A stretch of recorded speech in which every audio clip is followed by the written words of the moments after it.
Hi, my name is Rich Harrington, and welcome to this edition of Video Adrenaline for Photoshop and After Effects, brought to you by Creative Cow.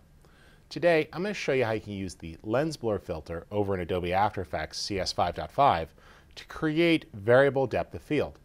Now, this filter is very cool, and it was an improvement on the previous lens blur filter that was around earlier.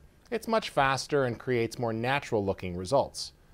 Recently, I was playing around with this giving a demo, and I was asked by a very smart person, well, what about if you wanted to animate that blur? And after a little bit of back and forth, we came up with this idea. So here we go. Let's go ahead and show you how this works.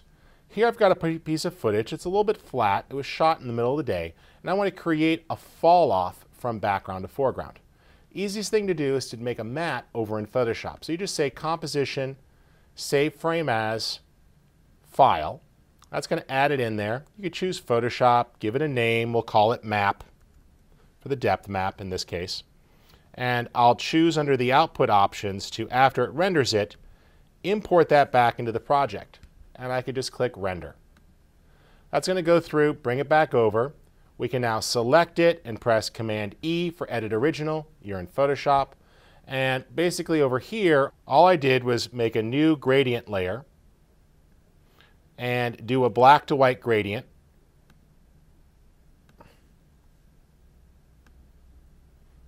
And you could easily adjust that angle of where you want the gradient to fall. You could drag it foreground to background, tweak its position. Very, very easy. Click here and edit it, do anything you want. So pretty straightforward. After I got that base gradient, I went back and I painted a little bit on an empty layer here to sort of define where these dishes were, and I just painted with white on an empty layer, B for brush, and just quickly went through and created a mask. So you get the idea. It took about 5 minutes, and this is what that mask looked like. You see in this particular case we went from black to white, and I just painted that in. It totally doesn't matter. You can go white to black or black to white. The effect includes an invert option. And in fact, we're going to animate that inversion process to create a variable tilt shift lens. Here's how. So we've got our layer here, and we'll just drop that depth map in, put it down below, select our footage layer, and say Effect, Blur, Camera Lens Blur.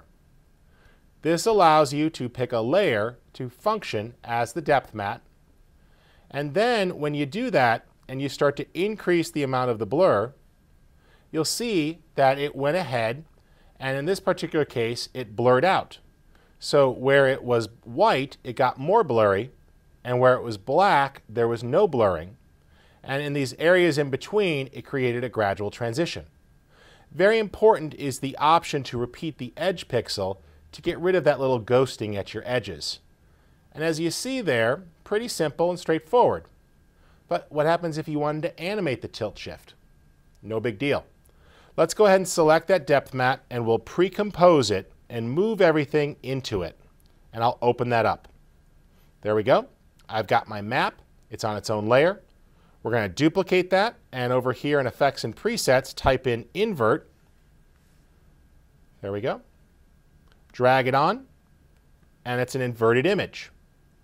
We can now simply rock between the two. T for opacity.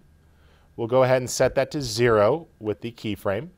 Come on down a little bit later and rock that to 100. So as we drag through here, you see it sort of does a shift in the values and goes to the opposite edge. And that's literally like racking the focus. In the middle, it pretty much hits 50% gray because the two layers are blending together there with opacity. And you're going to essentially see no blur at that point.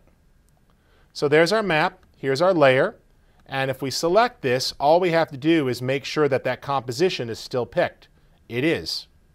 So now what's going to happen is, as we keyframe that, it's going to go ahead and rack from in focus to out of focus. You'll also see that you got the ability here to adjust how big the blur radius is. Let's back that off just a little. We can go ahead and change the shape of the blur, and you can even add specular highlights into that blur. Coming down here and play with your threshold and what's a highlight and have it bloom a little bit on the brightest spots. Let's go ahead and do a quick RAM preview. And what you're going to see there is that the tilt shift blur is going to actually move through the image, and it's going to change from what was far away out of focus to what's in close is out of focus. And it's a pretty cool animated effect. So if you are into the tilt shift look, or you need to create a variable depth of field to have your background fall off a little bit more for chroma key purposes, this camera lens blur effect is very useful. And with a little bit of creative thinking, you can actually animate a shot that would be very difficult.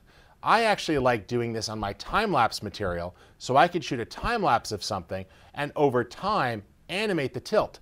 Something I could really never do on a traditional time-lapse because I can't touch the camera because it would move, destroying the time-lapse. So there you go, you see it. Let's just watch that here. It's going to start with the foreground in focus, and then it racks through, and the foreground is now out of focus while the further away area went to in focus. So a very cool effect. That effect is actually brought to you by Mr. Vincent LaForêt, who asked me a really hard question, and by putting both our brain powers together, we came up with this solution. So thanks to him, and I'm glad I can share it with you.